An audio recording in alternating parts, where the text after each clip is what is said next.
Souls like Pinocchio. Isso aí que você tá vendo é quando a gameplay de Lies of P foi revelada lá na Gamescom 2022. E você deve estar se perguntando por que eu tô colocando isso aqui no início do vídeo. E é porque eu conheci o jogo por aí, não por esse trailer, por esse vídeo mesmo.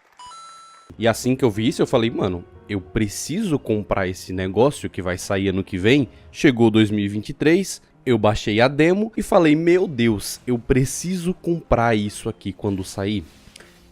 E eu não comprei. Como o ano passado saiu o jogo pra cacete, eu coloquei Lies of P ali encostado de canto. E como um bom costume de colocar jogos de canto e nunca mais lembrar que eles existem, acabou que ficou por isso mesmo. Isso até setembro de 2024. Um ano depois do lançamento do jogo. Quando você pensa no sucesso que Lies of P teve em tão pouco tempo, é realmente impressionante. Em apenas um ano de existência, o jogo já estava nas listas de melhores jogos de 2023, recebeu uma boa quantidade de prêmios, conseguindo a sua cadeira na mesa, e sim, tudo isso é muito legal, mas a verdade é que, no fim das contas, não é isso que define o valor do jogo. Agora pense um pouco sobre os estúdios que estão despontando e ganhando destaque. Você tem casos como o Black Myth Wukong da China, um projeto grandioso vindo de um país que não tem exatamente um histórico robusto de grandes jogos, assim como Lies of P, que é da Coreia do Sul. Esses projetos eles estão emergindo de lugares que geralmente estão associados a jogos para celular com microtransações. É aí que entra a ironia, porque enquanto a indústria de videogame sul-coreana é predominantemente focada em mobile e microtransações, Lies of P vem com aquele jogo que os ocidentais estavam desesperadamente pedindo. É quase como se o jogo fosse uma resposta direta às expectativas de nós, ocidentais, que buscamos uma experiência mais autêntica, sem os mesmos pontos genéricos que a gente sempre reclama. Do lado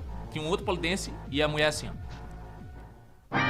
Algo que só estúdios menores poderiam entregar com uma visão fora do comum. A parada que esse estúdio fez de uma maneira brilhante é criar essa atmosfera sombria e steampunk que é familiar e estranha na mesma proporção. A história é uma adaptação de um conto conhecido, mas ele fica tão distorcido de uma forma que ele fica irreconhecível. Isso é parte do charme do jogo, desde o ambiente depravado até a trama intricada. Tudo no jogo se conecta de uma forma tão fluida que é quase impossível terminar a primeira run e não ficar com vontade de começar outra para ver os tipos de abordagem diferente. Isso tirando toda a trama da equação, porque eu iniciei a primeira vez sem muito interesse, até começar a ver o nome de alguns personagens e suas personalidades, e aí quando eu me dei conta eu tava vendo quais personagens se conectavam entre si em paralelo com o conto que ele foi inspirado, que é algo que ele se conecta muito bem, ele se interliga de uma maneira interessante. E esse é o ponto. Lies of P consegue ter um capricho tão impressionante que talvez ele seja o Souls-like que chegou mais perto do nível de qualidade dos jogos da From. Quando você está imerso num Souls-like, a dificuldade não é apenas um obstáculo, é parte do que torna a experiência tão visceral e recompensadora. Cada boss que você enfrenta é um teste extremo de paciência, a morte é quase uma barreira para saber se você vai ou não continuar naquela experiência, além de ser um lembrete claro de que o jogo não faz questão nenhuma que você simplesmente pare ali, que é onde a maioria desiste, né? Onde você entende o que o jogo é. A cada derrota, a frustração vai crescendo, misturada com ansiedade, raiva, criando um ciclo que parece interminável. Imagina a sensação de finalizar, superar um boss que ele te fez comer bosta, arrastou tua cara no chão, como sei lá, o Sullivan em Iritil, ou a dançarina, o Pai Coruja em Sekiro, que esse eu tenho certeza que tu foi humilhado.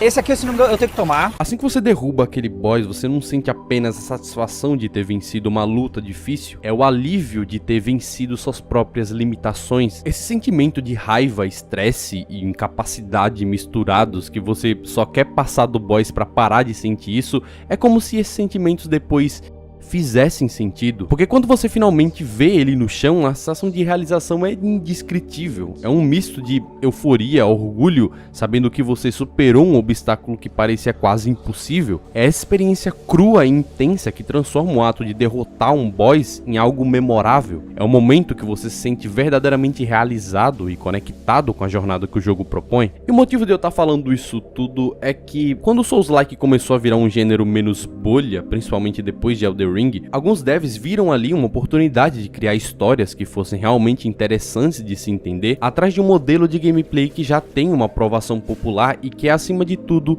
divertido. A narrativa, pra quem não tá ligado, ela pega como base a história do Pinóquio, que todo mundo conhece das animações da Disney. E essa é uma parada que chama ainda mais atenção pra Lies of P, porque não existem muitos títulos famosos que distorcem esses contos clássicos. Talvez o ponto mais alto que eu lembre agora seja Alice Madness Returns, lá do PlayStation 3 e Xbox 360. E é claro, eu tô falando desses contos que se tornaram famosos por terem ido pra um lado mais infantil, mas o que talvez muita gente não saiba é que o Pinóquio da Disney é bem diferente do que o Carlos Collodi escreveu em 1888, que é o livro original, um conto bem mais sombrio e cheio de contradições. Enquanto a versão da Disney é fofinha, é leve, a de Collodi é bem mais dura e reflete os problemas sociais da Itália no século XIX, misturando o moralismo com um toque de humor negro e não se deixando levar pelo sentimentalismo. A Itália da época estava lutando para se encontrar após a reunificação e liderava com pobreza e problemas sociais, e isso transparece na história do Pinóquio. E é aí que a galera da Round 8, que é o estúdio que desenvolveu o jogo, resolveram pegar essa história cheia de camadas e trazer a sua própria visão para um jogo no estilo Souls-like. Eles queriam explorar uma narrativa rica e aproveitam essa base para construir algo novo. Além disso, esse período europeu no final do século XIX, começo do século XX, com toda essa mistura de romance, progresso e agitação cultural, também inspirou o jogo, tanto que a ideia era mostrar a transformação de Kratos, que é o cenário onde o jogo se passa, de um lugar próspero para um ambiente decadente, capturando bem essa pegada mesmo, que é conhecida como Bela Época.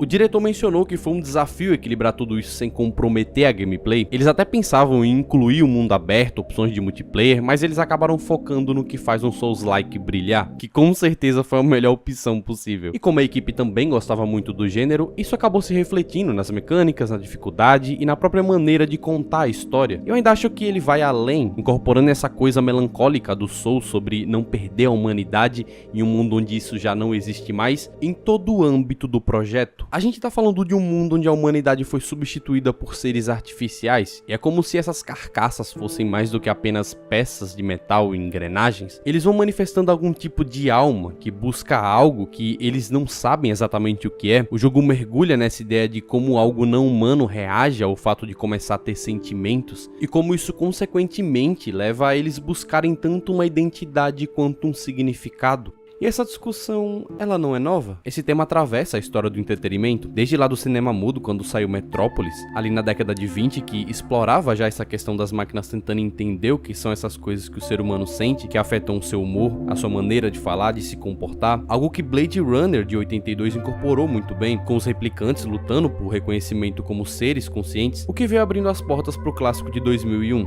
IA. Inteligência artificial. O tema tá aí nas narrativas audiovisuais e não é de hoje. E diferente dos filmes, quando você joga algo que aborda esses temas como ponto central, o fato de você poder interagir com aquela história permite que você internalize a mensagem de forma mais profunda, até porque geralmente quando algum estúdio decide abordar essas questões como ponto principal do jogo, eles colocam pra você escolhas. Um elemento que com certeza vai te fazer sentir mais próximo do que é descobrir algo tão complexo para algo que não foi feito para sentir esse tipo de coisa. O que Lies of P faz é absorver essas questões além do storytelling, e isso gera uma ressonância emocional que é quase palpável. É como se através dessas mentiras e dessas verdades que você se depara durante a campanha, esses seres estivessem tentando descobrir o que significa realmente sentir emoções, o que significa ser um humano. Tudo começa com uma borboleta azul, com uma voz feminina que pede a nossa ajuda enquanto entra no peito do nosso personagem, que já nos revela de cara que a gente é criação de Gepeto, que assim como no conto original ele cria o personagem, mas ao invés de sermos de madeira, a gente é o que essa voz chama de títere, essencialmente um tipo de marionete ou fantoche. E isso fica claro quando o personagem desperta numa cadeira com ferramentas ao lado, como se alguém estivesse modificando, trocando partes dele. Isso num vagão? Com alguns passos pra frente a gente encontra uma lâmpada e com ela um personagem alojado dentro, Gemini, que logo se apresenta com uma voz robótica. Ele faz alusão ao grilo falante do conto do Pinóquio, dado seu nome à personalidade curiosa que fala pra caralho. Puppets will have changed B from Moonlight Town. Okay, there's no easy way to say Ladies and gentlemen! Fala abaixo, meu filho. Ele funciona como uma espécie de guia durante a campanha, dando dicas, informações sobre o que tá acontecendo acontecendo no mundo do jogo, além de fazer vários comentários que refletem a situação atual que você tá, e às vezes ele até antecipa alguns perigos e alguns eventos importantes. E é aí que a voz feminina também se identifica, seu nome é Sofia. Ela apenas diz que a gente precisa chegar até um hotel chamado Kratz, e lá a gente vai ser esclarecido sobre o que tá acontecendo. Saindo do vagão a gente vê as ruas completamente ensanguentadas, cheias de corpos no chão, e à frente alguns fantoches que parecem ser guardas, agindo de forma completamente agressiva com qualquer coisa que se aproxime. Você logo deduz que esse massacre foi feito por esses fantoches e deve ter total ligação com esse pedido de ajuda que a gente recebe, visto que a gente acorda sozinho, mas com pistas de que a pessoa que criou o personagem já previa que ele seria útil de alguma forma. E sim, nesse início ele tem essa pegada meio Bloodborne, até na base da história tem alguma inspiração, e pelo menos pra mim essa impressão durou só até esse início, porque depois o jogo vai tomando sua própria cara. Logo a gente é apresentado pro combate, que à primeira vista é como um Souls-like comum, temos golpes fracos, os golpes fortes, arrolado, backstab, com uma diferença na defesa que eu vou falar mais pra frente, e é claro, adotando a mecânica do parry, que depois de Sekiro todo jogo quer ter a tal da defesa perfeita, né? Mas aqui eles levaram um conceito muito a sério, não é como Sekiro Resident Evil 4 que você consegue aplicar o parry spamando o botão da defesa, você precisa literalmente defender na hora exata do golpe, o que destrói a arma desses soldados comuns, mas você vai sentir a necessidade de usar de verdade mesmo quando você encontrar um primeiro inimigo com um porte grande, que tem sequências de ataques muito emendadas,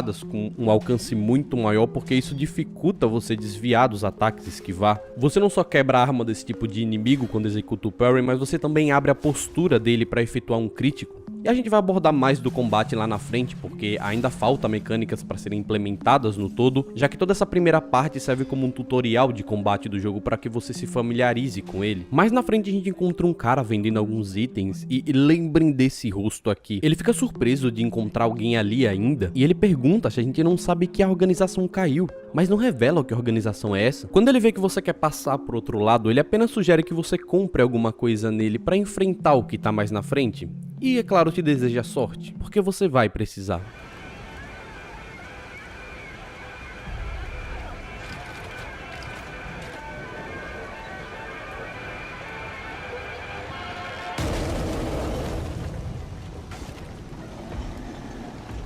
Esse é o mestre do desfile, o nosso primeiro boss. E é aqui que o jogo mostra o que ele realmente é.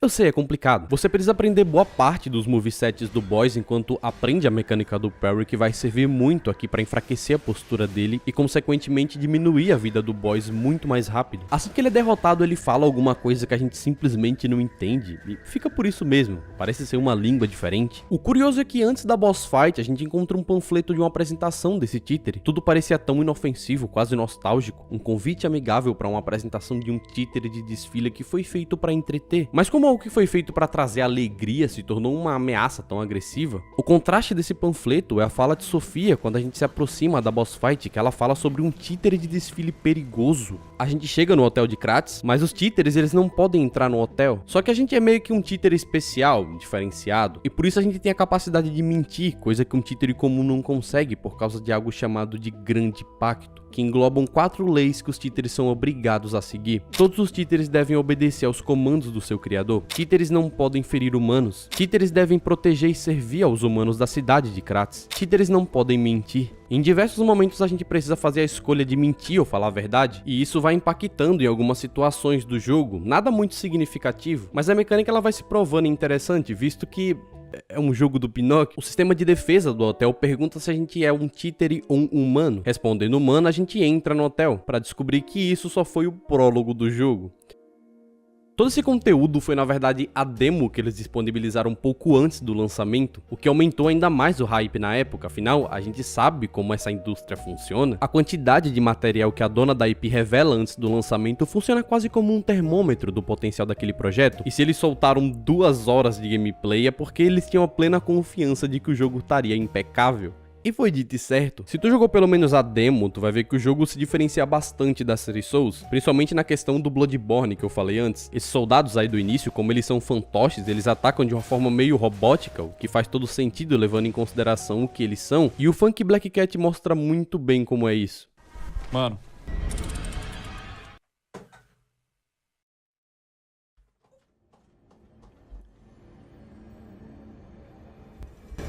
E pô, aqui você vê um potencial de criar cenários quando colocam um motor gráfico insano na mão de quem sabe fazer. Eles extraíram o suco da Unreal Engine e isso só me deixa mais ansioso pra ver os projetos grandes que estão sendo feitos aí, construídos na Unreal. Mas enfim, na abertura a gente vê um pouco do background dessa cidade, que aparentemente era uma cidade promissora, com diversos avanços tecnológicos, mas em dado momento ela se transformou no que a gente viu pelas ruas. Fica claro que um surto aconteceu, algumas pessoas começaram a morrer de uma praga, uma espécie de pandemia começou a acontecer na cidade. E como a cidade era tecnologicamente avançada, os robôs que protegiam a população, faziam a segurança, o entretenimento, eles começaram a surtar e massacrar toda a população. E isso fica claro, dois eventos catastróficos estão acontecendo em paralelo nessa cidade. A gente só não sabe muito bem o que é ainda. Entrando no hotel a gente conhece de fato Sofia, que aqui obviamente é a nossa Maiden, ou se você preferir, a mulherzinha clássica que evolui o personagem. O que eu gosto em Lies of P nesse aspecto é que o jogo busca simplificar a distribuição de atributos e o sistema de evoluir o personagem. Eles são reduzidos para 6 principais, que é vitalidade, o vigor, capacidade, motricidade, técnica e avanço, e cada um deles é ligado diretamente a aspectos básicos do personagem, como os pontos de vida, estamina, peso que você pode carregar, e afinidade com diferentes tipos de armas. Isso simplifica aquele modelo From Software, que você tem que upar coisas como fel, adaptabilidade, que muitas vezes afetam uma série de elementos interconectados, como a magia ou um certo tipo de resistência específica que vai te deixar todo perdido se você não é acostumado com esse tipo de abordagem. Você olha pra essa porra aqui, você não entende nada. E eu nem vou falar de Nioh, que é sacanagem aquilo ali. Sofia reconhece as nossas dúvidas e fala que Geppetto, nosso criador, vai respondê-las. Ela fala que ele foi visto pela última vez na Avenida Elysium e que a gente possivelmente vai encontrar ele lá. Mas antes a gente dá um rolezão no hotel pra conhecer as pessoas que estão abrigadas lá dentro. E isso inclui a senhora Antônia. E logo de cara dá pra perceber que tem algo errado com ela. A mulher tá sofrendo dessa coisa que tá se espalhando pela cidade, que é a doença da petrificação. Basicamente as pessoas que pegam isso começam a ter o corpo endurecido, como se estivesse virando pedra mesmo. Por isso que o rosto dela tá daquele jeito, cheio de marcas e rachaduras. E essa doença se espalhou muito rápido pela cidade. Do nada as pessoas começaram a apresentar sintomas e ninguém conseguia explicar exatamente o porquê. Talvez tenha alguma relação com o caos geral que roda em Kratos, mas a verdade é que ninguém sabe ao certo. E o clima lá dentro do hotel é bem pesado por conta disso. A doença ela não é só física, tá ligado? Ela mexe com o psicológico das pessoas. Tipo, você vê sua pele ficando endurecida e sabe que não tem cura. Como acontece com os personagens lá em The Last of Us, por exemplo. Quando eles levam a mordida, eles sabem que aquilo não tem mais jeito e que breve eles vão perder a consciência pro fungo. A diferença é que aqui os personagens viram pedra, sua garganta fica endurecida, seu rosto vai endurecendo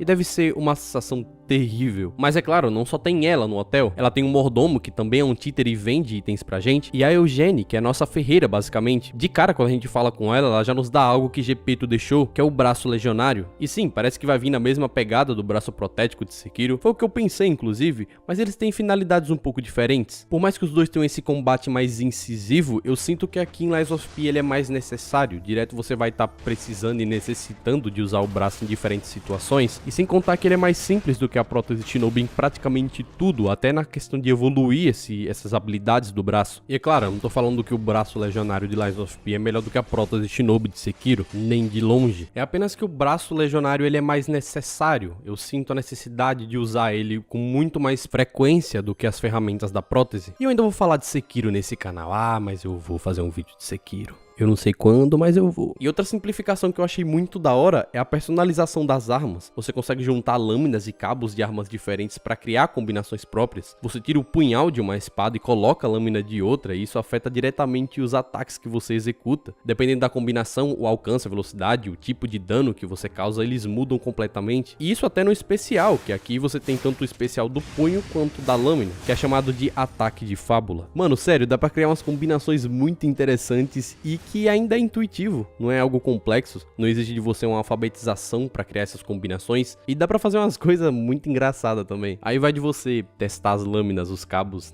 das armas que você pega pra combar com os outros, pra você testar o que você mais gosta. Voltando pro nosso objetivo, a gente passa por essa Avenida Elysium, que deixam as marcas de todo o catástrofe, o rastro das pessoas tentando fugir de seus protetores, e isso já é passado pra você na estética, que fala frequentemente com você de que ao mesmo tempo que tem corpos de pessoas que pareciam fugir desesperadamente de algo, ainda existem outras pessoas presas tentando se esconder dos títeres, enquanto sofrem com a infeliz praga que tomou conta da cidade. E no caminho a gente encontra uma pessoa.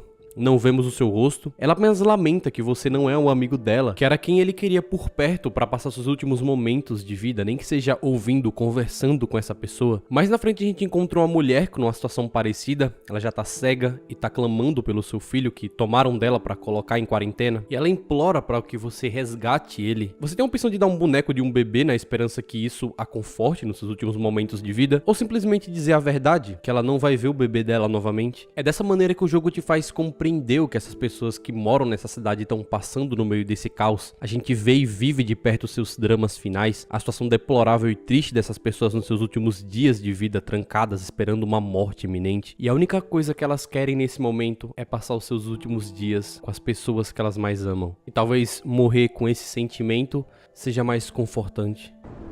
Oh, my sweet Elena. There, my baby. I missed you so much. A gente encontrou um humano com uma cabeça de burro que confronta Gepeto, que tá dentro de uma carroça, sobre ele saber o porquê de tudo isso tá acontecendo na cidade, já que ele é o criador desses bonecos. Mas ele logo nos identifica como títeres do diabo e puxa a espada pra gente, o que nos obriga a lutar.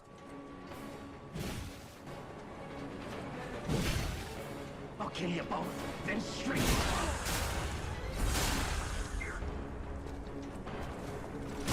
Now I feel bad for my comrade.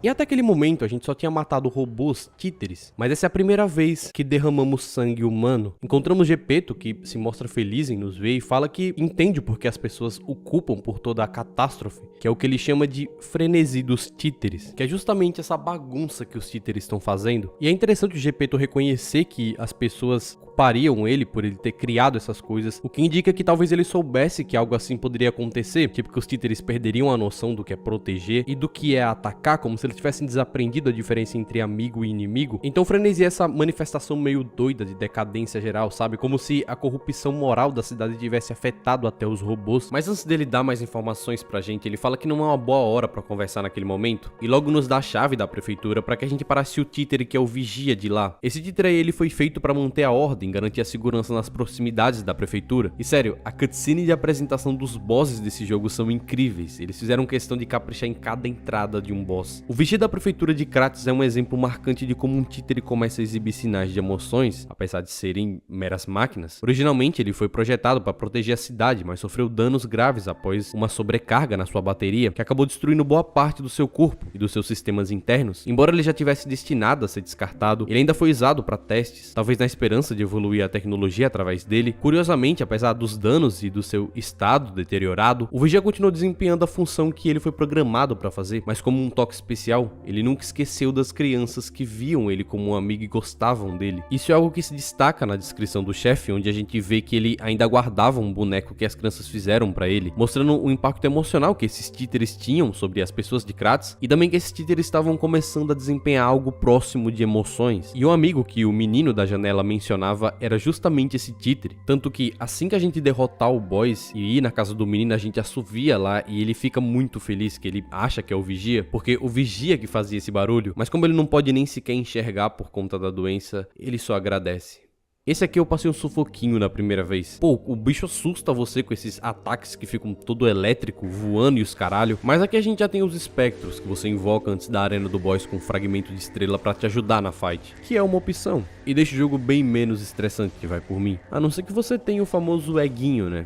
Aí Aí é foda. A gente volta pro hotel e sobe pra sala do Gepeto pra trocar uma ideia com ele. Mas antes ele dá mais uma missão, que é resgatar alguém muito importante. Lorenzini Venini. Ele é um gênio da engenharia de Kratos e o responsável por muitos dos avanços tecnológicos da cidade, especialmente na criação dos títeres. E como ele fabricava esses bonecos em massa lá, os títeres simplesmente tomaram o meio de produção e estavam fazendo um exército de títeres. Isso com o patrão lá dentro. Então, a gente que vai ter que resolver essa buchona. Mas antes, a gente conhece o órgão Pi. Esse é tipo o núcleo vital do seu personagem, é basicamente o coração mecânico que mantém tudo funcionando. E o legal é que ele não é apenas uma parte simbólica, ele é a parte crucial do gameplay também. Ele funciona dividido em fases, e para desbloquear uma habilidade específica de um nó, você tem que preencher todos os slots desse nó usando quartzos, que é um recurso que você usa para ter essas habilidades. Para abrir as próximas fases e liberar mais habilidades, você precisa desbloquear pelo menos 2 nós da fase anterior. A boa notícia é que mesmo desbloqueando fases mais avançadas, você pode usar qualquer habilidade de qualquer nível, desde que ela tenha sido liberada. Isso, é claro, te dá mais liberdade para adaptar o órgão pro seu estilo, mas depois você pode resetar tudo, então menos mal. Chegando na fábrica, a gente vê o lugar tomado por títeres de todo tipo de tamanho e forma. É aqui no coração da produção em massa desses robôs que a gente entende a extensão desse desastre. É durante essa missão que a gente conhece os personagens do gato e da raposa. Eles aparecem ali nas mediações da fábrica. Pelas roupas da raposa, já pronuncia que ela vem de uma família nobre. Ela renunciou a tudo isso depois dos conflitos dentro da sua família. O que acabou por se reunir ao gato preto, que afirma pra ela que ele é seu irmão, perdido há bastante tempo. É por isso que ele parece tão diferente dela, já que ele vem das favelas de Kratos, ou seja, ele ficou mais suscetível de contrair a doença. E é impossível não associar esses personagens às figuras originais do conto do Pinóquio. No livro original, a raposa e o gato enrolam o Pinóquio, eles fingem ter deficiência. A raposa dizia ser manca e o gato cego, mas no final das contas eles acabaram ficando pobres de verdade. A raposa, além de manca, perde o pelo e o rabo, enquanto o gato fica realmente cego. O primeiro diálogo entre os três é carregado de cinismo. A raposa ela questiona nossas habilidades e o gato insinua que poderia haver algo a nos oferecer, já que esse é o motivo de eles estarem ali. Venini é o homem mais rico de Kratos e os contratou para que eles cuidassem dos bonecos na base da fábrica, mas logo eles perceberam que esse trabalho era demais para a quantia que eles iam receber, já que eles são o que eles chamam em Kratos de Stalkers. Os Stalkers em Kratos são tipo uma mistura de mercenário e justiceiros. É como se eles fossem os caras que resolvem os problemas mais cabulosos da cidade, tipo o guarda-costas da nobreza, por exemplo. Só que eles também pegam trabalhos mais diversos, como caçar tesouros, o que mostra que eles são flexíveis, mas sempre com aquela ideia de servir os mais ricos. E uma coisa que é bem característica deles são essas máscaras de animais, o que é interessante porque isso vem de um costume bem antigo, tipo há uns 100 anos atrás. E aí já rola essa tradição, onde as máscaras representam o status deles, e quanto mais habilidoso o Stalker é, mais rápido ele pode escolher a sua máscara. E os novatos, coitados, acabam com as máscaras mais ridículas, como o burro e o gato preto que a gente viu até agora, porque os veteranos eles meio que bulinam os novatos. É tudo parte da dinâmica entre eles, sabe? Eles são tipo venerados pela galera de Kratos, especialmente pelas crianças. Eles são quase como heróis pra elas. Só que aí vem a tragédia, né? Porque quando essa pandemia se espalhou e os robôs da cidade ficaram desse jeito, a maioria dos Stalkers morreu ou simplesmente viraram desonestos. E isso mudou muito o cenário de Kratos, porque isso dividiu os Stalkers em dois grupos, os Sweepers e os Bastardos. E eles não se bicam de jeito nenhum, tipo, tem estilos de lutas bem diferentes e nenhum deles confia muito no outro. Isso cria uma situação de muita paranoia, sabe? Porque os dois lados guardam seus segredos a 7 chaves, quase como se estivessem sempre prontos para um golpe. Mas mesmo com essa tensão ainda tem uma coisa que ainda une eles, que é o equipamento que eles usam. Tudo isso vem do Workshop Union, que meio que fornece as armas e tudo mais. Agora, dentro dessas facções, os Bastardos são aqueles caras que vieram de famílias mais ricas, os nobres que por alguma razão não se encaixavam no esquema tradicional da nobreza. Então eles lutam com muita classe, com rapidez, com aquela elegância, e o lema deles é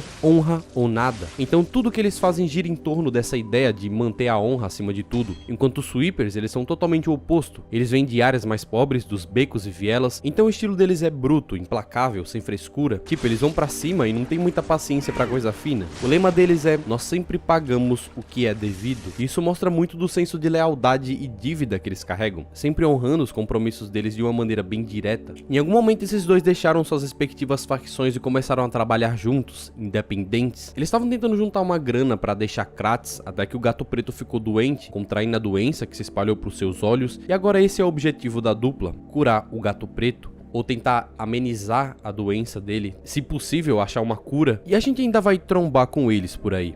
Bom, por fim a gente encontra ele, Lorenzini Venini, um inventor brilhante que tá preso dentro da sua própria criação. Sua fábrica agora é um reduto de destruição, é o palco perfeito para a manifestação do frenesi dos títeres. Ele parece bem assustado e antes da gente levar ele pro hotel, ele pede desesperadamente que a gente encontre o seu mordomo, que é alguém da sua confiança e que ele não pode ficar sem. E é isso que faz a gente entrar nas profundezas da fábrica, onde a gente acaba se deparando com o boss Fuuko, o guardião da fornalha, que é o responsável pela criação em massa dos títeres. O que não era sua função. É como se ele estivesse obedecendo a outra coisa, pois além de fabricar títeres, o robô se transformou numa máquina de guerra. No conto, Manji Fuuko era um marionetista carrancudo que, irritado com Pinóquio por ter arruinado seu show, ele decide usar o boneco como lenha pro seu jantar. Só que em Lies of P essa referência se transforma de uma maneira interessante. Fuuko é um títere colossal que começou a governar a fábrica com mão de ferro, ou melhor, fogo. Ele não tá preocupado com o espetáculo, mas sim com manter a fornalha em funcionamento, o coração pulsante da produção em massa dos títeres na fábrica do Vanini. Vários diálogos e notas espalhados pelo jogo fazem referência a algum tipo de rei dos títeres, que o Fuuko parece adorar. Ele até resmunga, balbucia sobre esse rei em um discurso durante a luta, criando uma conexão entre a mitologia interna do jogo e a história maior que tá se desenrolando. E a gente só consegue ver partes desse diálogo apenas no New Game+, porque no primeiro jogatina você só vê um monte de palavra que eu não faço ideia do que seja isso aí. E essa referência do Fuuko a um rei indica que os títeres estão começando a desenvolver um culto, um sistema de crenças, o que é completamente fora do escopo que eles foram projetados para fazer. Primeiro a gente vê um robô vigia demonstrando sentimentos humanos, e agora um títere de fogo que segue um rei ou se denomina um. Ou seja, a lógica de Kratos está se invertendo. Após derrotar o boss, a gente encontra Pulcinella, que é o nome do mordomo do Vanini, e assim a gente pode levar os dois de volta pro hotel de Kratos. E ele e o seu mordomo, eles são bem úteis, para falar a verdade. Além de ajudar na trama de Kratos com informações e até atuando ativamente, o Vanini é fundamental para os upgrades do braço legionário. É ele quem faz os outros braços que a gente usa durante o jogo, além de disponibilizar a máquina para evoluir os estágios do braço e acoplar rebolo de diferentes tipos na sua lixadeira, o que te faz ter um elemento na própria lixadeira que a gente usa para molar a arma, como o ácido fogo, que amplia o dano da tua lâmina, aplicando mais dano de acordo com o tipo de inimigo que você encontra, que inclusive eu esqueci de mencionar, mas no jogo você tem um sistema de lixadeira para você amolar a arma para que ela não quebre. E para isso que serve esses rebolos, para aplicar elementos na lâmina quando você lixar ela. Já o Pulcinella age como um shopping alternativo dentro do hotel. Ele oferece manivela, rebolos separados que, diferente dos rebolos colocados na lixadeira pelo Vanini, esses são consumíveis, ou seja, eles não estão acoplados na lixadeira. Você apenas usa uma vez e pronto. E acabou. Porque quando você morre ou descansa no Stargaze, que é meio que a fogueira desse jogo, o rebolo colocado pelo Vanini na lixadeira, ela volta. É um recurso meio que permanente, diferente desses rebolos separados, que são consumíveis. Ele também expande as opções da loja, o inventário dele, mas aí você tem que pegar um item específico, que são os colecionáveis do Vanini. E aí ele fornece todo tipo de item interessante pro combate, mas é claro, isso é com o tempo. Você vai achando os itens colecionáveis do Vanini e vai expandindo a loja aos poucos. O próximo destino depois da fábrica é encontrar alguns refugiados que estão escondidos numa catedral famosa ali nos arredores, o que faz a gente passar por Moonlight Tower, uma cidade em ruínas que foi o ponto de partida para a peregrinação em direção à catedral. Essa cidade era uma aliada próxima ao arcebispo Andreas, o líder dessa catedral, que ajudava os seus cidadãos sempre que ele podia. Em troca, os moradores espalhavam a história de suas boas ações, fortalecendo a relação entre a cidade e a catedral, mas agora a cidade está deserta, tomada por títeres, então o local onde fica a catedral deve estar lotada deles. A gente dá de cara com um tal de espiador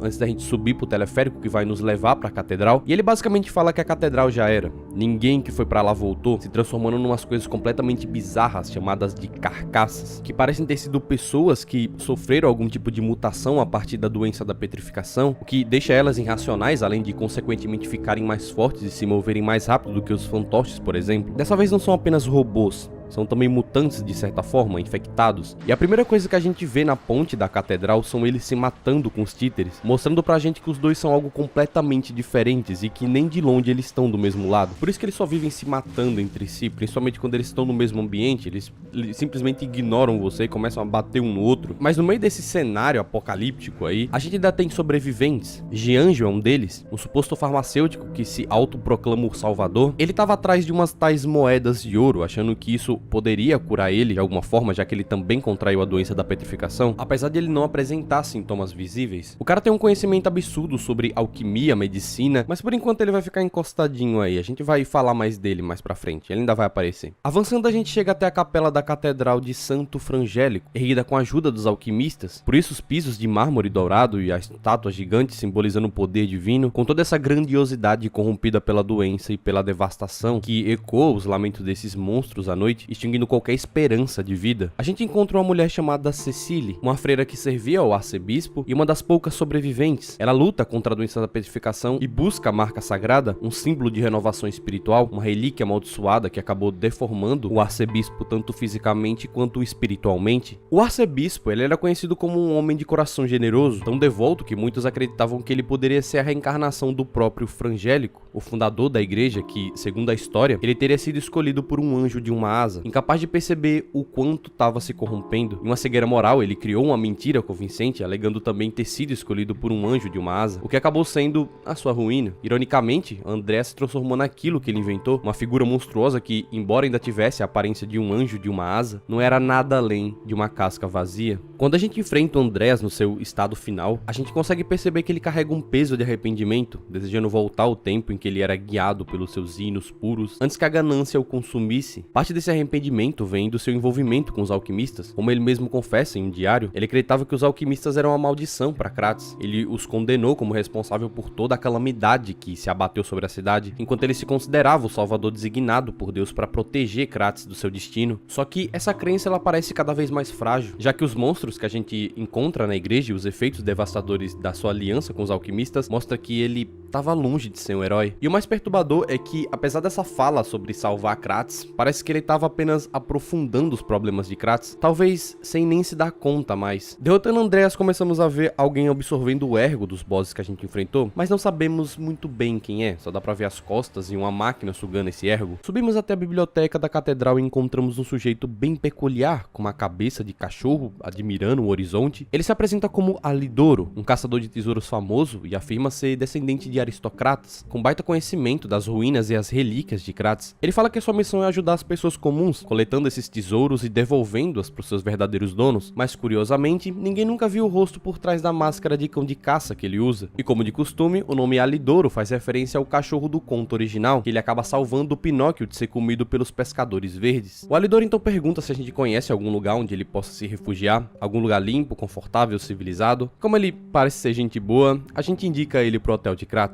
Até porque lá no hotel ele vai virar um shop, para que a gente possa usar o ergo dos bosses, que é tipo um ergo especial, para comprar algumas armas especiais que a gente só consegue com ele, como a grande espada sagrada da Arca, ou a de 7 espirais, que provavelmente você já viu mesmo que você não tenha jogado o jogo. Seja em alguma stream ou em alguma gameplay do YouTube, você vê muita gente utilizando esse tipo de arma. Com as notícias sobre as carcaças na catedral, Sofia manda a gente para explorar o distrito de Malum, pois é possível que esse lugar também esteja sobre ataque dessas mutações. Nesse momento, Venini nos entrega um decodificador de ondas de ergo, projetado para interceptar transmissões entre os fantoches inimigos para tentar entender a causa da origem dos frenesi das marionetes. Isso vai ser importante pra gente. Seguindo em frente, a gente chega no distrito de Malum, um lugar decadente, quase como se refletisse o mesmo colapso moral que Andreas representa, por estar tão próximo da igreja. Encontramos novamente o gato e a raposa, sugerindo uma aliança para limpar a vizinhança ali, mas logo depois o gato fala: vou dar uma pausa aqui, vai fazendo o trabalho sujo aí. Até porque eles sabiam que a gente ia trombar uma rapaziada que eles tinham certeza que acabariam com a gente, caso a gente estivesse sozinho, por essa rapaziada ter tomado todo o distrito ali. E eu tô falando da Irmandade da Lebre Negra. E a cutscene deles aparecendo é muito da hora, com o irmão mais velho, o Coelho Preto, carregando um caixão com a palavra mentiroso cravada em negrito dentro, indicando que a gente morreria ali.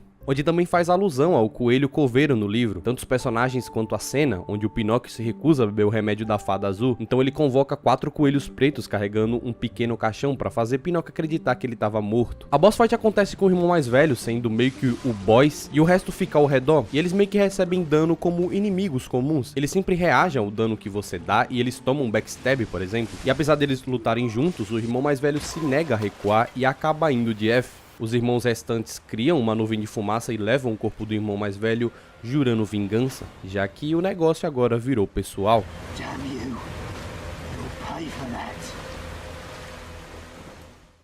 Tem bandeira da Lebre Negra pra todo lado no distrito. Explorando o esconderijo deles, que é na Câmara de Malum, a gente encontra um retrato de um garoto com uma expressão curiosa. Esse detalhe evoca uma certa referência a Dorian Gray, personagem imortal cujo retrato envelhecia enquanto ele permanecia jovem. A ligação aqui não tá só no visual, mas no conceito, pois assim como Dorian dependia do quadro para manter sua imortalidade, a gente também parece estar profundamente conectado à manipulação do tempo e do ergo. E assim que a gente examina o retrato, é notável o paralelo de que, assim como o retrato de Dorian envelhecia refletindo seus pecados, as mentiras que a gente toma durante o jogo não se manifestam fisicamente no nosso personagem, com o nariz crescendo, por exemplo, mas sim no quadro. Essa semelhança mostra a conexão entre a pessoa da foto e o nosso personagem, já que Geppetto fez esse fantoche para se assemelhar ao seu filho Carlo, que é a pessoa da pintura. Por isso, quando a gente entrega essa pintura para ele, o Geppetto não fala que é a gente ali naquele retrato, ele apenas fala que isso lembra de tempos felizes, de seu filho, que agora tá morto. E Janjo, por algum motivo, ele tá ali e nos revela a localização dessa árvore das moedas de ouro, um tesouro cobiçado pela Irmandade da Lebre Negra por conta dos seus frutos que dizem curar qualquer doença. E essa árvore ela tá escondida nos arredores do hotel. Ela tinha sido selada por Antônia, que é a senhora do hotel, para evitar os conflitos pelo fruto. Só que a Irmandade conseguiu acesso à árvore sem o conhecimento de Antônia, fornecendo os frutos da moeda de ouro para os alquimistas para os seus testes. Janjo, incapaz de colher os frutos devido à maldição da petrificação, segundo ele pede a nossa ajuda para que a gente pegue os frutos da árvore. E assim a gente o faz. Por conta da árvore ser muito importante e um ponto-chave na trama, os devs acabaram por tornar ela bem versátil nas suas funcionalidades. Por exemplo, você pode trocar ela por fragmentos de estrela para chamar os espectros, ou por Windstones, que eu acho que é assim que se pronuncia, que são pedras que dão bônus para você e os espectros que você invoca para lutar contra os bosses. Também dá para usar essas frutas para redefinir o seu nível, o órgão Pi, o braço legionário, sem contar nos personagens que estão desesperados trocando itens e coisas por aí atrás desse fruto que a árvore gera. A gente avisa Geppetto sobre o estado caótico do distrito de Malum, e com a Irmandade da Lebre Negra fora do caminho, o foco se volta pro Rei dos Títeres, que ele supõe que é o causador de toda a desgraça de Kratos, por ordenar o frenesi dos títeres. E o Sokovil tá localizado na Rua Rosa Isabel, a antiga capital do entretenimento de Kratos. E só pela estética isso fica muito claro, um lugar que vibrava a arte, era palco das representações de ópera, agora você vê ela dominada por robôs que queimam o local para bloquear alguns caminhos. A tragédia sempre tá presente em cada esquina, em cada personagem. A história de Julian e Patrícia é um reflexo disso. Julian, que perdeu a sua esposa em um incêndio, carrega consigo um amor profundo por ela. Mas aí vem a reviravolta.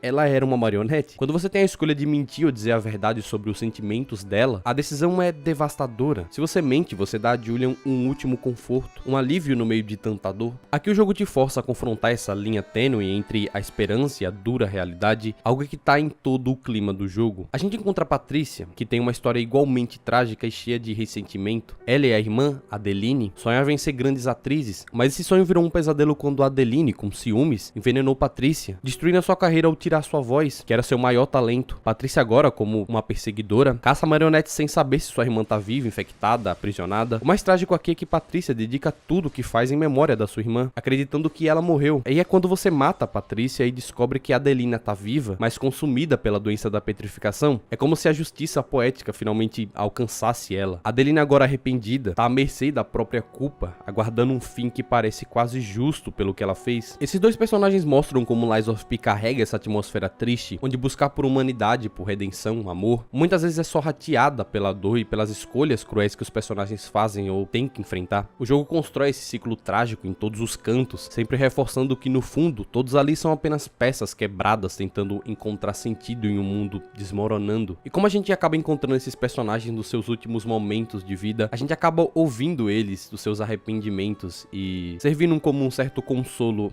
ali nos seus momentos finais.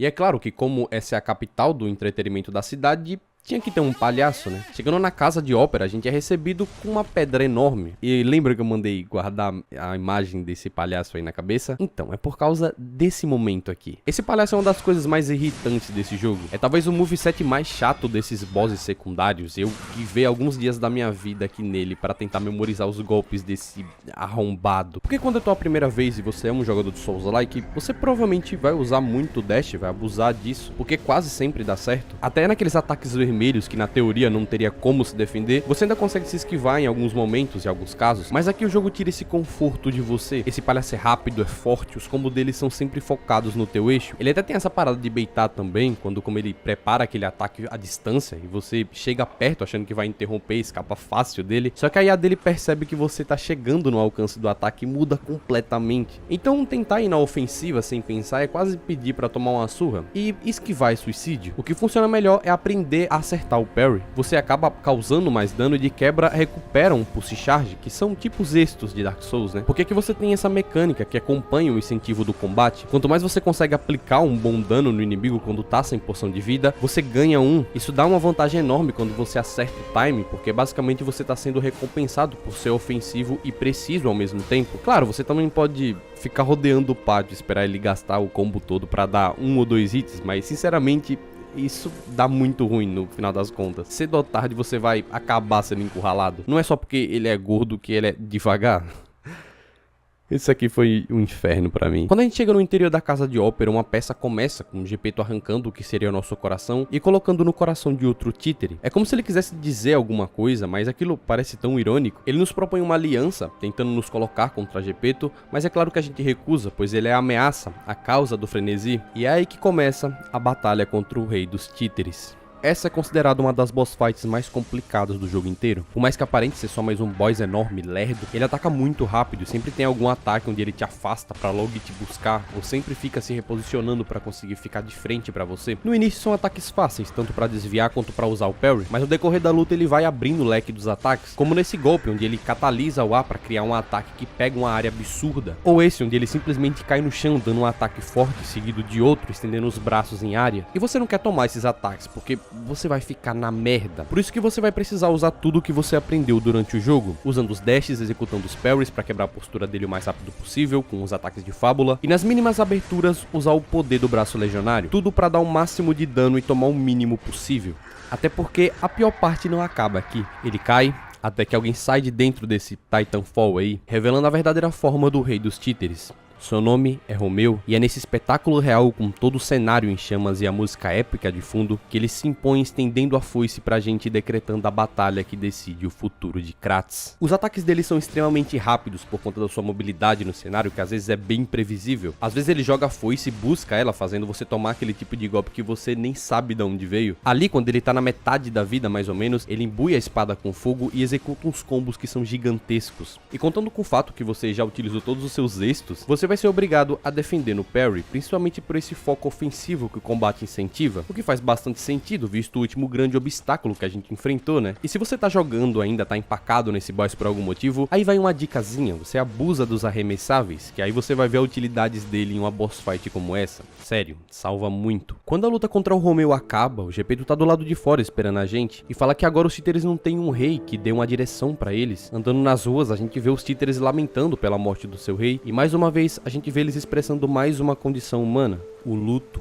Mas não só eles, nós também. O nosso cabelo começa a crescer, mostrando características humanas. O personagem vai começando a sentir a dor dos ataques. Ele constantemente geme e grita de dor, coisa que ele não fazia antes. O que é um detalhe muito da hora, é como se ele estivesse deixando de ser apenas um robô. Quando a gente volta pro hotel, o títere da Antônia, ele fala sobre emoções, ele fala que tá começando a sentir esse tipo de coisa. E o fato dele falar isso pra gente é porque ele nos vê justamente como um limiar entre um humano e um títere. E tem outros detalhes bem legaisinhos assim dentro do jogo que mostra que você tá deixando de ser um robô pra virar um ser humano, tipo quando você consegue fazer carinho no gatinho de Kratos.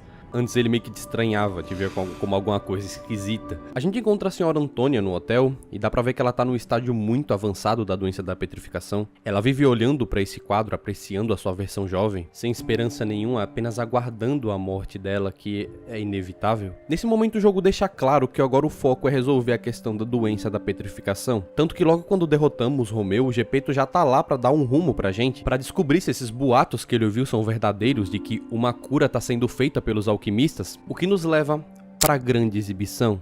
Mas antes a gente passa pela Vanini Arcade, que antigamente era um shopping que levava o nome do Vanini, que por coincidência se passa em algum lugar de Londres, o que só passava pela minha cabeça o beco diagonal de Harry Potter. E vendo essa semelhança, eu comecei a reparar que alguns interiores também lembram bastante várias partes ali da história de Harry Potter, por compartilhar essa ambientação europeia, né? E tipo assim, isso aqui não tem relevância nenhuma pra história, é só um detalhe que eu percebi mesmo. Porque o que eu queria realmente pontuar nesse lugar é como aqui fica explícito o modo simples de conectar os caminhos. O que eu quero dizer com isso é, você vai começando a perceber que os caminhos se conectam de uma maneira mais simples. É como se você estivesse andando em círculos na Vanini Arcade, onde apesar do lugar ser visivelmente incrível, isso é inegável, o design em si não tá trazendo nada de novo pra mesa. Sabe aquele sentimento de já ter passado pelos mesmos corredores e portas várias vezes, só que com pequenas variações? Isso acontece porque o jogo segue aquele esquema clássico de desbloquear portas e atalhos que ligam pontos que você já explorou, o que é algo bem comum em jogos Souls-like, é praticamente um elemento obrigatório do gênero. Aqui essa interconexão acontece mais dentro da mesma área do que entre níveis diferentes, então você acaba explorando a mesma área, o mesmo bloco várias vezes, desbloqueando atalhos que conectam pontos que já foram vistos. É aí que se você estiver jogando meio que no automático, você vai perceber que tá mais decorando os layouts do que realmente descobrindo algo novo. Isso é um pouco diferente do Souls, por exemplo, como Dark Souls, que foi o primeiro a popularizar esse estilo de interconexão de mapas, e títulos como Hollow Knight meio que escalaram isso para outro nível. Aqui a única vez que eu senti de fato tá conectando de um mapa para outro é no distrito de Malu, quando a gente derrota a Irmandade da Lebre Negra, pega um elevadorzinho e a gente acaba saindo no hotel. Foi aí que eu dei um leve sorriso e falei: caralho, olha aí. Porque realmente foi uma quebra de expectativa grande. Depois de sempre sair no mesmo caminho, eu voltei pro hotel de um jeito que eu não esperava. E pô, de boa, né? Dentre tantas qualidades que o jogo tem, isso fica meio que como um detalhe, uma observação para futuras sequências ou até na DLC que tá vindo aí, né? Porque nem de longe isso tira o brilho do jogo. Se tu não joga Souls-like, tu não vai nem perceber isso. Quando a gente chega na grande exposição, fica claro que esse espaço foi palco para apresentar ao mundo as inovações tecnológicas que estavam moldando o futuro de Kratos. E pô, é incrível os lugares vistos de longe, como dá pra sentir essa sensação de promessa que era Kratos, só por essas paisagens que a gente vê quando a gente pega uma certa altura da cidade. O local tá repleto de diferentes tipos de títere, uma variação que a gente não tinha visto até então. No pátio mesmo, a gente já vê esses guardas maiores imbuindo eletricidade nas ferramentas deles. Eu não me lembro se tinha outros títeres fazendo isso antes. Essa galeria aqui é uma verdadeira vitrine para o que se projetava para as indústrias da cidade, incluindo essa coisa aí que te persegue até onde não der mais. Só que não tem só robôs aqui. Entre esse mutuado de máquinas, a gente vê macas e seres humanoides, alguns mutilados e enrolados por bandagens, como se eles estivessem sendo contidos. E o pior é que quando encontramos a Bella aqui dentro, sim, da Bella e a Fera, ela fala que os funcionários do local tomaram algum tipo de droga, que eles não sabem o que é. Ela só sabe que essa galeria tá cheio de experimentos biológicos espalhados pelo lugar. A gente foi pra cá na esperança de que alguma cura tava sendo feita pelos alquimistas. A gente só vai vendo humanos completamente modificados geneticamente, pessoas enroladas em trapos. Uma evidência quase indiscutível de que os alquimistas estavam realizando experimentos em seres humanos. Essa suspeita ela se concretiza quando encontramos Victor, o campeão. Victor era um lutador respeitado em Kratos, porém ele foi condenado por uma doença incurável e que era términa, até que os alquimistas interviram. Eles não só o salvaram, mas o mantiveram no seu auge indefinidamente. A transformação de Victor é um testemunho vivo dos experimentos que esses alquimistas estavam conduzindo, burlando a sua morte e potencializando as suas condições genéticas. Por isso ele jurava lealdade a todos eles. Enquanto ele lamenta pelas suas frustrações, ele é finalizado pela guarda-costa do líder dos alquimistas, Simon. Ele nos revela que a doença da petrificação tá longe de ser uma maldição, mas que pode ser a chave para fortalecer a humanidade. Segundo ele, aqueles que conseguem superar a doença emergem mais fortes, com o corpo e mente purificado, entre aspas. O segredo por trás dessa transformação tá no ergo, uma substância que é mais do que apenas energia. É a essência vital de uma pessoa, suas memórias, forças cristalizadas pela doença que endurece o corpo. E é esse mesmo ergo que anima os títeres, que dá a alguns deles a capacidade de despertar um senso de identidade. Como aconteceu com Polendina lá no hotel, que apesar de ser um títere, ele desenvolveu sentimentos profundos por Antônia. Por isso aquele diálogo que eu mencionei mais cedo. Mas talvez o exemplo mais intrigante seja o de Camille, uma marionete aparentemente comum, que mesmo sendo alguém comum, surpreendeu os alquimistas a salvar uma criança de um acidente. O choque dos alquimistas ao presenciar tal ato os levou a compreender que o ergo de um robô pode despertar de maneiras mais intensas, se o ergo que o anima tiver uma conexão com a vida anterior. Essas descobertas mudaram o rumo dos alquimistas. O ergo deixou de ser apenas uma curiosidade científica para se tornar uma espécie de transcendência humana, onde a transformação são os pilares centrais dessa visão completamente utópica, movida por uma visão de um futuro em que a humanidade se liberta das suas fraquezas e das suas limitações, atingindo um estado de existência além dessas carcaças humanas limitadas, e na visão de Simon, para que principalmente não houvessem mais mentiras, que é algo que anda de mãos dadas com o ser humano. Inclusive era ele que estava sentado nessa cutscene, catalisando o ergo dos bosses que a gente derrotou nessa máquina. Os alquimistas eram tipo os chefões de Kratos. Eles mandavam muito bem nas pesquisas sobre o ergo, que começou com uma curiosidade científica e acabou virando uma parada gigante para a cidade. Eles ajudaram Kratos a crescer com essa tecnologia e esses ideais de que isso seria parte da evolução do ser humano. Por isso tem estátuas deles para todo que é lado, e até nome de ruas em homenagem. Eles eram vistos como visionários, sempre com essa ideia de criar um futuro melhor usando o ergo. Por isso eles eram muito respeitados. Mesmo com a cidade indo pro caos, a influência deles continuava muito forte, mostrando o quanto eles moldaram tudo. Por isso Simon nos convida para sua ilha, onde ele promete revelar o que acredita ser o futuro. Ele quer que a gente veja com nossos próprios olhos. A gente vai para a plataforma para pegar um novo bondinho, mas antes de entrar a gente vê o gato e a raposa. Eles pedem frutas douradas e na minha primeira tentativa eu não dei, pensando que eles iam me passar a mão, me deixar lá de xereca. Mas se você decidir entregar as frutas, você ganha um disco chamado Quixotic Record,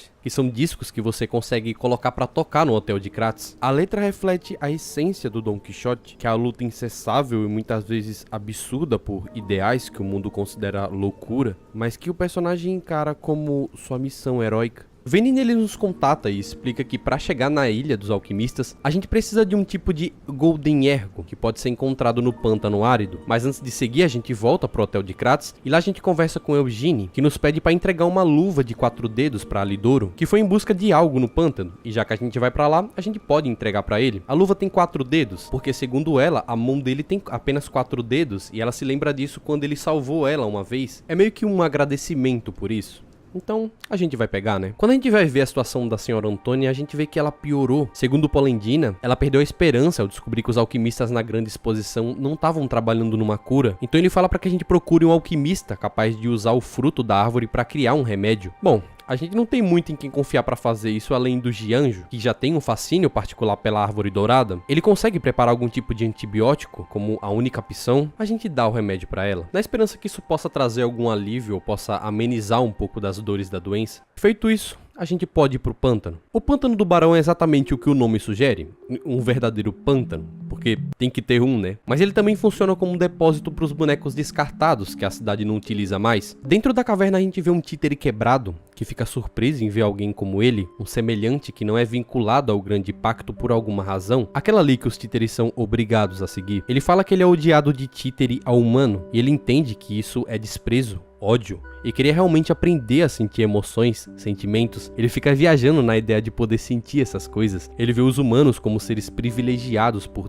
poder se sentir vivos na visão dele. A gente faz alguns gestos ensinando através desses gestos as formas representativas de cada sentimento, e ele fica muito grato, pois ele vai se tornando um pouco mais humano também, uma referência ao Homem de Lata do Mágico de Oz. O peito do títere exala uma energia vermelha, incapaz de sentir emoções. É a representação da dor exata do personagem que busca um coração com a necessidade de sentir emoções e sentimentos humanos. E é sério, é incrível como tudo tem alguma referência de algum conto, mesmo que ela seja pequena. E com certeza eu vou esquecer de um ou outro aqui, por isso deixa aí nos comentários caso eu não tenha citado algum que você saiba. Aqui do lado de fora do pântano tem títere de tudo que é jeito. Aqueles títeres enormes da Vanilla Works, títeres médios, títeres faltando braço, cabeça. Aqui junta pilhas e pilhas de robôs uns em cima dos outros, o que fez essas coisas começarem a invadir o espaço da natureza. E aí você tem cenas como essa do robô palhaço brigando por território com o urso, todo o rio contaminado. O excesso de ergo acumulado nesse local permitiu que uma criação experimental dos alquimistas se alimentasse e crescesse. Esse é outro boss filho da puta, olha o ataque desse merda. E na segunda fase ele ainda toma posse de um títere, meio que fazendo uma armadura pra ele, o que cauteriza boa parte do dano de fogo que você já usou justamente por causa da primeira fase. Não é à toa que muita gente dropa o jogo aqui. A gente passa na estação de Kratos, que tá completamente tomada e contaminada, tipo, até o ar tá contaminado. Além disso, a gente vê um ambiente tomado por cristais azuis profundos, que são manifestações do ergo disperso. A cidade tá quase irreconhecível, assim como os monstros que estão no estágio completamente bizarro de mutação, que estão começando a possuir os títeres que estão à deriva por conta da falta de uma figura de liderança. Sofia fala com a gente e manda a gente voltar imediatamente pro hotel que ele tá sendo atacado. Quando a gente corre pra lá, ele já tá todo revirado. O único único ponto seguro de Kratz tinha sido invadido. Gepeto foi capturado pelo coelho e o gato porque o Alidoro ele desativou o sistema de segurança do hotel para que eles dois conseguissem fazer o Gepeto de refém, tudo a serviço dos alquimistas. Antônia te conta sobre uma passagem que leva ao cais escondido embaixo do hotel. A entrada dessa passagem está escondida atrás desse retrato que a senhora Antônia fica admirando o tempo todo. O local onde todo o ergo foi descoberto pela primeira vez. Essa passagem existe porque antigamente, antes da doença da petrificação, o hotel e os alquimistas trabalhavam juntos, e é passando por ele que a gente vai chegar na Ilha dos Alquimistas. E olha quem tá bloqueando a passagem. Tinha tempo que eu não via vocês. Agora, eles parecem confiantes. A luta começa com os 3 de uma vez, intercalando entre eles pra te atacar enquanto o resto fica de longe, executando ataques à distância. O que chega a ser muito chato, porque direto você vai estar trocando com um deles e vai receber vários arremessáveis ou um puxãozão na cara, o que quebra muito dos teus combos. Quando você derrota 2 deles, o irmão que tinha sido morto por nós aparece quebrando o caixão, e aí a gente descobre que os alquimistas o trouxeram de volta à vida, e dá pra perceber pelos gritos de brutalidade que ele faz junto com a falta de racionalidade nos ataques. Eles expuseram o próprio irmão para que eles conseguissem uma vingança, também por conta de um acordo com os alquimistas que eles prometeram tirar todos os perseguidores da cidade, mas a gente acaba com todos eles nesse confronto. E isso a gente fica sabendo por causa do Alidoro, que na verdade não é o Alidoro. Esse era um antigo parceiro dele que acabou o matando e se passando por ele. Por isso que quando Eugene nos manda entregar a luva de 4 dedos, ele não reconhece, e muito menos a luva encaixa na sua mão, já que o Alidoro tinha apenas 4 dedos, mas ele tem 5 dedos normalmente. O Alidoro original, ele tem um background enorme, uma influência muito grande em Kratz, tanto que ele é o irmão mais velho de Eugene, por mais que ela não soubesse que era ele que salvou ela do incêndio, e que ele meio que observava ela de longe para garantir a sua proteção, antes é claro de ser morto e ter sua identidade roubada pelo seu parceiro. Você tem a opção de fazer justiça por essa traição, ou deixar safe. E é meio que isso que Lies of P ensina, perdoar no mundo de mentiras. Quando perdoamos, não estamos justificando as mentiras, mas sim libertando a nós mesmos do peso. Eu matei o safado, foi isso que aconteceu. A gente vai pro porto usar o submarino do Vanini para chegar na Ilha dos Alquimistas, mas antes, se a gente voltar pro hotel, o Vanini vai ter decodificado uma mensagem no decoder do Rei dos Títeres que a gente deixou com ele depois que a gente derrotou, mas só a gente consegue ouvir. Uma mensagem de Romeu, que revela que além das 4 leis do Grande Pacto, existe uma lei oculta, a Lei Zero, e nela fala o nome do seu criador. Geppetto. Giuseppe Geppetto.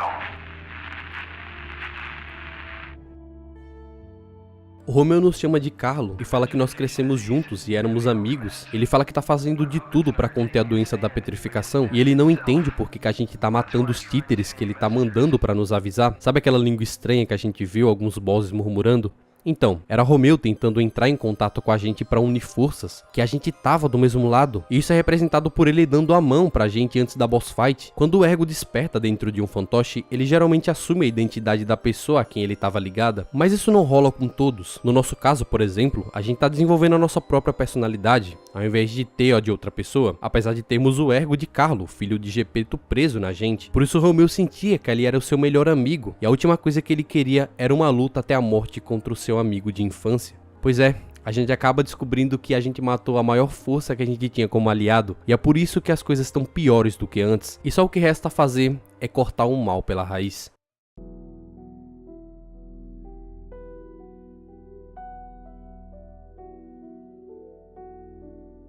Chegando na praia, Sofia tá ali na costa, esperando a gente pra revelar algumas coisas interessantes. Ela fala que Simon era um homem de confiança do seu pai, Valentinos, que era o antigo líder dos alquimistas. Só que quando Simon sucedeu o seu pai, já que ele era o seu braço direito, ele deixou comer solta a doença da petrificação. Nessa mesma época, Sofia despertou essa habilidade de interagir com o Ergo, e como Simon sabia disso, ele viu uma oportunidade de explorar mais das nuances do Ergo em prol dessa visão utópica. Tanto que o corpo dela não é nem esse e nem o que a gente vê no hotel. Essas são apenas projeções de uma visão distorcida e elegante que ela faz com o Ergo, para que haja uma representação dela como a sua clássica Maiden do Souls-like, né? Porque a sua forma real tá mais à frente, catalisando o Ergo e sofrendo segundo ela. Esse é o principal motivo dela ter nos despertado. Não era para salvar Kratz necessariamente, mas sim para que a gente liberte ela desse sofrimento. Uma vez que a Sofia descobriu que a doença da petrificação estava literalmente congelando o tempo e as memórias dentro das pessoas infectadas, ela percebeu que ela podia manipular o próprio tempo. Lembra do relógio de bolso lá no início da jornada que ela deu pra gente? Isso, na verdade, era uma extensão do seu poder que permitia ela voltar no tempo toda vez que a gente morria, por exemplo. Cada erro, cada morte morte que a gente teve aqui dentro do jogo, ela simplesmente rebobinava o tempo. Os Stargazes são nosso ponto zero. Toda vez que a gente morria, a gente era rebobinado para aquele momento. E o fato da gente ser um fantoche, o que nos dava imunidade à doença da petrificação, sem mencionar a capacidade de exercer livre-arbítrio, tudo isso era uma garantia de Sofia para que a gente chegasse aqui, nesse momento. E ela fala que essa habilidade que ela teve de interagir com o Ergo veio da sua mãe. Pessoas com esse tipo de habilidade são chamadas de ouvintes. E que a árvore de ouro lá, na verdade, ela é feita pelos alquimistas a partir de uma pessoa que herda essas habilidades. Sim, isso é uma pessoa. Tanto que de um certo ângulo, a árvore parece uma mulher se contorcendo enquanto chora de dor. E provavelmente eles querem a Sofia para fazer essa mesma coisa. Sofia inicialmente parece ser uma figura de confiança total, só que essa revelação de que as suas motivações são profundamente pessoais e não tão altruístas quanto parece, faz dela uma figura complicada e ambígua, forçando essa ideia de que no mundo de Lies of P, confiar nas pessoas pode ser algo meio complicado, e a jornada do nosso personagem reflete essa complexidade. À medida que você vai descobrindo as mentiras e as verdadeiras intenções dos personagens, você também se aproxima mais da sua própria humanidade, tanto que, andando pela praia, as ondas do Ergo mexem no tempo e mostram as lembranças do passado de Carlo. Nosso eu passado mostra uma vida bem triste. Carlo era deixado no orfanato local de Kratos por Gepeto, que era viciado em trabalho, e foi assim que ele conheceu Romeu. Quando eram mais jovens, os dois queriam se tornar Stalkers, eles sonhavam com isso e treinavam juntos regularmente. Carlo encontra uma lendária Stalker e pede para que ela treine ele na arte da espada, só que ela achou o pedido irritante e falou com Gemini: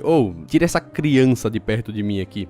Sim, esse mesmo Gemini que tá com a gente, que possivelmente é uma lembrança ou um títere com o Ergo do Grilo. Durante o surto da doença da petrificação, tanto Carlo quanto Romeu foram infectados. Carlo foi o primeiro a morrer da doença, enquanto o corpo do Romeu continuava a endurecer. Desesperado para trazer Carlo de volta, Gepeto começou a experimentar com o corpo do Romeu, usando o Ergo de Carlos para reanimá-lo. Isso transformou Romeu no Rei dos Títeres, um cargo que ele mesmo afirma que, de repente, ele tava lá. Ele não pediu por isso. Mas na frente a gente acha a Fortaleza, um lugar enorme, cheio de bicho diferente pra tudo que é lado. É escorpião gigante, é aqueles bichos que suga a tua vida e te deixa na merda. E lá dentro a gente encontra as últimas figuras a serviço dos alquimistas. Primeiro a gente encontra o gato, que se a gente tiver dado a fruta lá pra ele na grande exibição, ele simplesmente vai deixar a gente passar e fala que ele e a sua irmã vão embora de Kratos, viver uma nova vida longe desse lugar infernal. Mas se tu não tiver dado a fruta pra ele, que foi o que eu fiz, ele só fala que lutar é a sua última opção. E por mais que ele odeie, ele nos pede pra acabar logo com isso. E assim a gente faz. No topo, chegando até Simon,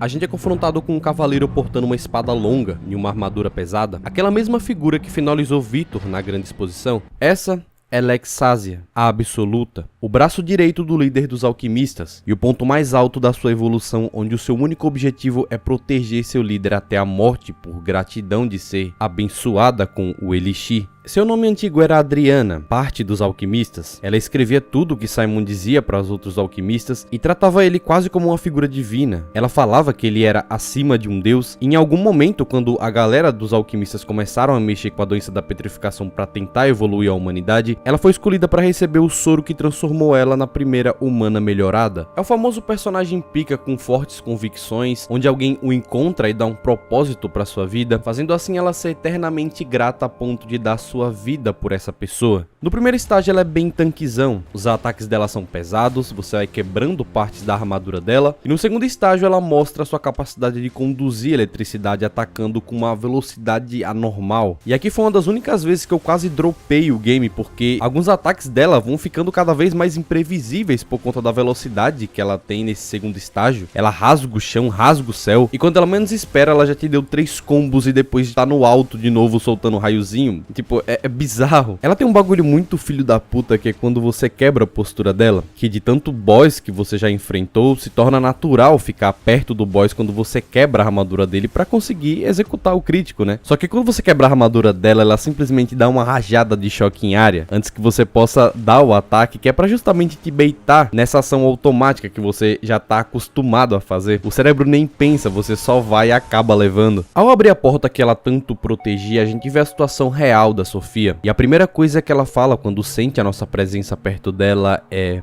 Save me. It hurts so much. I want to be free. Please.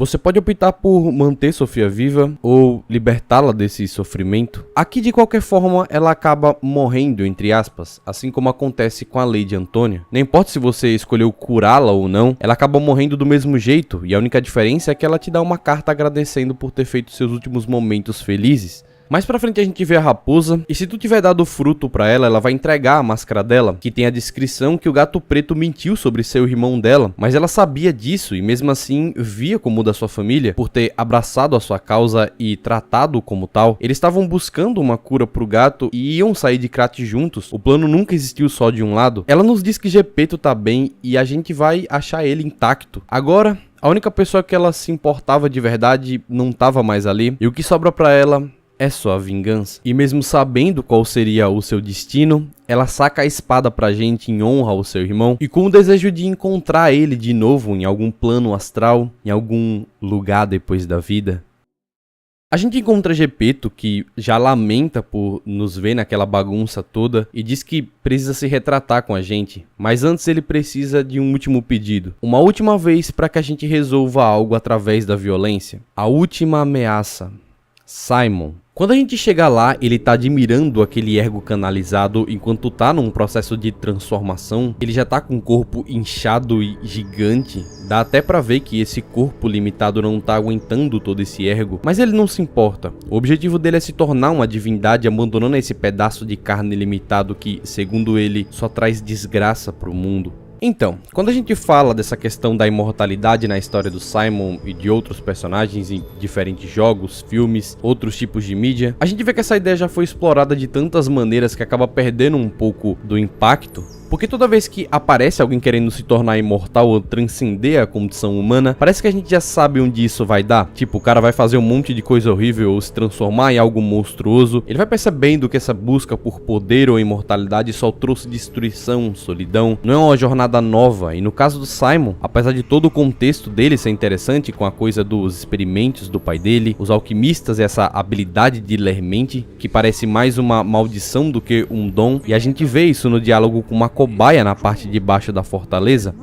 onde ela fala que faziam ele beber alguma coisa que deu essa habilidade pra ele e que é algo horrível ficar ouvindo lembranças e pensamentos de outras pessoas constantemente. Eu imagino algo como a Senua sofre lá em Hellblade, que até você, o jogador, se sente incomodado jogando por muito tempo com aquelas vozes sussurrando constantemente no teu ouvido. Simon é aquele tipo de vilão final que aparece tão pouco que quando ele surge de novo, você nem sente que ele é uma ameaça real. Tipo, ele tá lá na metade do jogo e é só uma figura distante, você não tem aquela pressão constante que fica na cabeça, sabe? Tipo, quando o vilão te provoca o tempo todo, ou quando você vê o impacto dele nas coisas ao redor, como, sei lá, o Virgil de Devil May Cry, que aparece pouco, mas você sente a presença dele o tempo todo. Então, quando rola o confronto, você tá ansioso pra isso. Agora, com o Simon, não tem esse negócio, ele meio que só surge quando a história precisa de um antagonista e a gente fica tipo, ah, beleza, ele é o vilão, né? Mas não tem aquele peso emocional, aquela conexão, e isso enfraquece pra mim o impacto dele como vilão, porque no final das contas, o que torna o vilão meio memorável não é só a luta, o poder dele, mas como ele se entrelaça com a jornada do protagonista, como se ele fosse a sombra sempre presente daquilo que o herói evita ou supera. Mas talvez esse papel não seja exclusivamente dele. Isso foi exatamente o que eu pensei quando eu vi ele pela primeira vez, sem saber, é claro, o que vinha pela frente. Mas uma coisa que eu acho da hora é essa mão de Deus, que eu não sei se tem uma explicação clara na história sobre essa mão aí, se ela é realmente algo divino ou uma criação do ergo. Ele faz um ataque muito da hora com ela, que é um dos ataques mais bonitos desse jogo.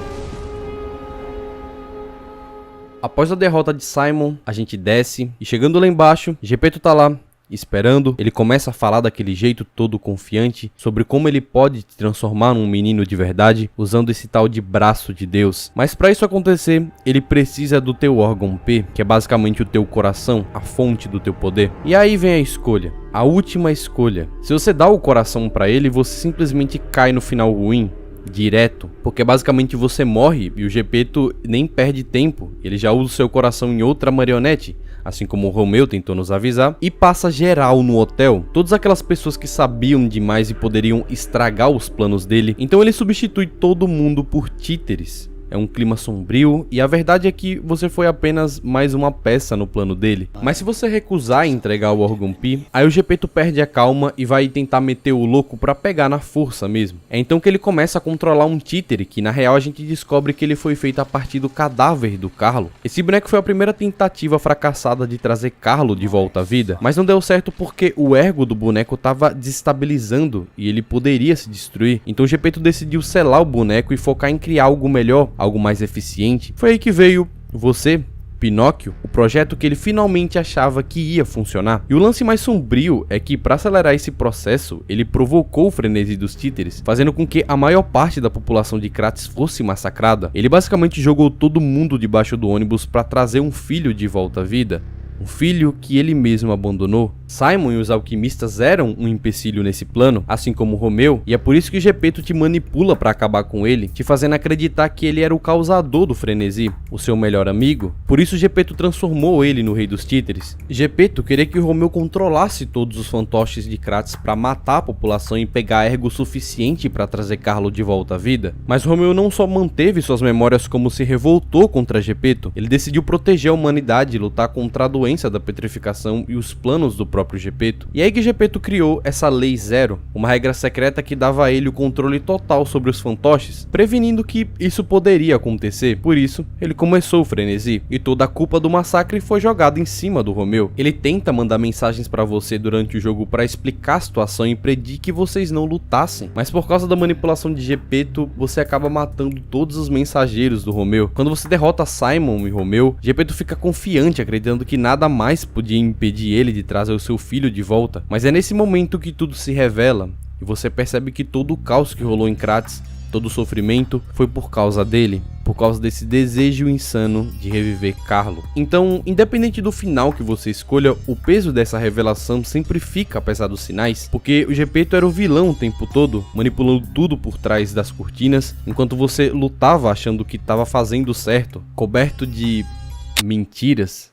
Como esse títere tá controlado por essas linhas de ergo, ele faz uns combos meio travados, assim como a maioria dos bosses desse jogo, que na primeira fase ele é lento, devagar, e na segunda ele vira o Satanás. Mas aqui ele não é tão difícil de desviar, de dar parry nos ataques. Acho que um ou outro ali é meio chatinho, mas isso de maneira nenhuma deixou a luta menos divertida pra mim. Na segunda fase a gente corta metade da cabeça do títere junto com as linhas, ele acaba ficando meio racional e percebendo que seria apenas uma carcaça pra uma energia vital de outra pessoa. E aí que ele começa a atacar mirando no coração, mirando em destruir o órgão Pi. E aí que um desses ataques o Gepeto entra na frente se sacrificando pela essência de Carlo. Quando ele tá morrendo nos braços do protagonista, ele o amaldiçoa por ser apenas um títere. Porém, se você mentiu o suficiente nas sessões de escolha durante o jogo, nosso protagonista derrama uma lágrima após as palavras de Gepeto, e naquele momento ele entende o que ele passou a vida inteira tentando fazer já tinha acontecido. O filho dele estava ali, de volta, não exatamente como ele queria, mas estava ali, vivo, de verdade. E aí que Gepeto, com aquele olhar cansado, meio derrotado, diz que se arrepende de tudo que fez, e talvez pela primeira vez, como algo sincero.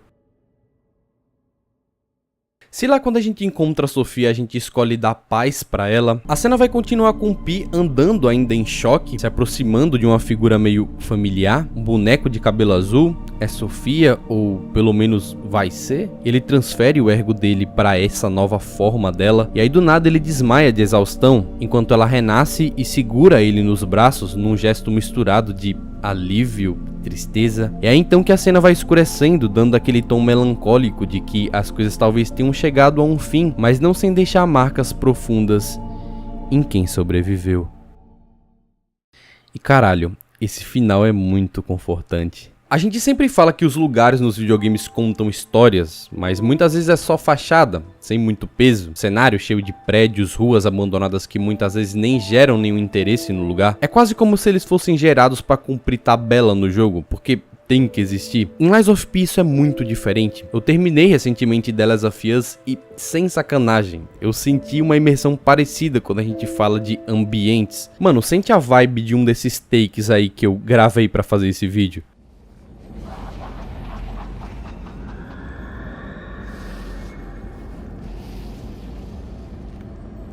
Cada canto de Kratos, cada rua tem um propósito, conta alguma coisa. E isso é muito louco porque o jogo faz você realmente sentir que tá num mundo construído pra te engolir. Os desenvolvedores colocaram um cuidado absurdo em criar um ambiente onde até os detalhes mais sutis reforçam a narrativa. A impressão que dá é que você não tá só lutando contra inimigos ou seguindo uma história principal, mas mergulhando numa cidade que foi devastada, e cada pedaço tem uma memória, um trauma e esse clima que é único. E aí que você vê que essas 30 horas são necessárias pra isso, principalmente com essa coisa de brincar com a ideia do engano. E essa é uma questão crucial, porque enquanto você desmascara as motivações dos personagens, você também tá desvendando o que faz as relações humanas serem tão complicadas. Mas isso é só uma questão no meio de muitas que o jogo deixa a entender entre latas vazias e a praga maior que se chama ser humano. O Pi ele é apático no início, sem sentimentos, e essa falta de emoção reflete muito a frieza e a crueldade com que muitas vezes os humanos agem. A gente pensa que os robôs são as máquinas impiedosas, mas o jogo deixa claro que os verdadeiros monstros são os humanos, aqueles que manipulam e exploram sem remorso, sem empatia. A ausência de sentimentos do Pi pode ser muito bem uma metáfora para essa desumanização, onde as pessoas agem por interesse próprio, sem pensar nas consequências ou na dor que causam. Você percebe que a gente vai matando e matando seguindo ordens. Mas a história questiona até onde vai essa linha entre a apatia de uma máquina e a crueldade fria de quem as controla. Por isso o jogo fala muito sobre a dificuldade de confiar em um mundo corrompido, e isso, como eu já falei, se expande para todos os âmbitos do jogo, nas tramas, nos diálogos e até nas escolhas. No fim das contas, a mentira tá sempre ligada à natureza humana, e tem tanta história acontecendo ao mesmo tempo focada nesse tema central, que é normal esquecer algumas coisas ou personagens que sejam, tipo o Arlequino. Se tu jogou, tu lembra dele, aquele cara que fica ligando, fazendo charadas durante o jogo? Pois é, ele é o assassino dos pais do Vanini e tá diretamente ligado às motivações do personagem. É detalhe demais pra pegar numa primeira jogada, mas esse é o charme, né? Porque isso ainda é um Souls-like, então as respostas de muitas coisas vão estar em notas, descrição de itens, diálogos opcionais. Se você não prestar atenção, você perde boa parte da lore. E isso até nas ordens dos eventos. Por exemplo, lá na grande exposição, se você enfrentar o Victor pra depois tentar achar a Bella pra falar com ela pra ir pro hotel, esquece. Ela já vai estar morta e você não vai ter conhecido a personagem na tua jornada. Falando em áreas opcionais, o jogo tem só uma, se eu não me engano, né? Assim, área opcional mesmo, que é onde aquele sujeito, o Hugo, o explorador, tá tentando entrar. Mas mesmo assim, com tão pouco espaço extra, a profundidade da história é tão bem espalhada pelos ambientes de Kratos que eu nem senti a necessidade de áreas opcionais. Aqui no final tem todo o lance do Gianjo também, né? Que na verdade ele tem outro nome. Esse nome Gianjo é um nome de fachada. Ele é um membro de longa data dos alquimistas. Ele estava ali apenas recolhendo dados e relatando para alguém no telefone. Ele menciona estar atrás de um certo braço e que ainda vai retornar para Kratos em busca de Dorothy.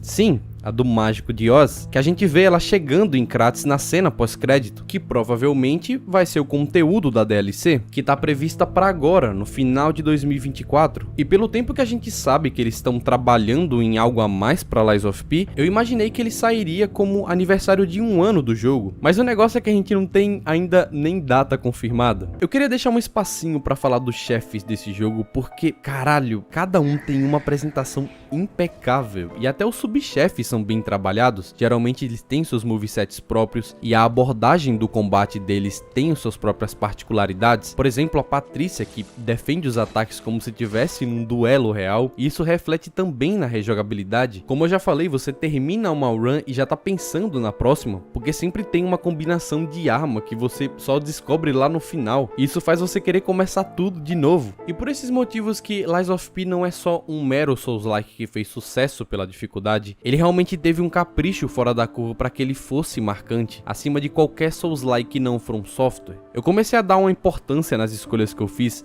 nas mentiras que eu contei, que eu aceitei, mesmo que isso não alterasse significativamente o rumo do meu jogo, é simplesmente por elas estarem ali, como um elemento para que você sinta uma conexão com esse mundo incrível. E isso me fez pensar sobre como esses jogos são exemplos claros de que, mesmo estúdios com históricos meio duvidosos, podem dar a volta por cima quando colocam o coração e a criatividade em um projeto. Essas IPs não só mudaram o rumo desses estúdios, como também provaram que com a intenção certa dá para entregar jogos fora da curva. nova. Mano, Lies of P praticamente salvou o estúdio, que agora tá a mil focado no futuro da franquia. E sério, eu mal posso esperar pro que tá vindo por aí, as outras referências a outros contos da história, que esse é o ponto forte do estúdio, né? Pegar contos que todo mundo conhece e virar eles do avesso, vai muito além de uma homenagem ou algo do tipo. É uma história construída com várias camadas de mentiras que impacta em tudo, no clímax, na trama secundária dos personagens. E uma dessas mensagens que tudo isso deixa é que a verdade nunca é o que parece, e é nas mentiras que você acaba descobrindo o que significa ser um humano.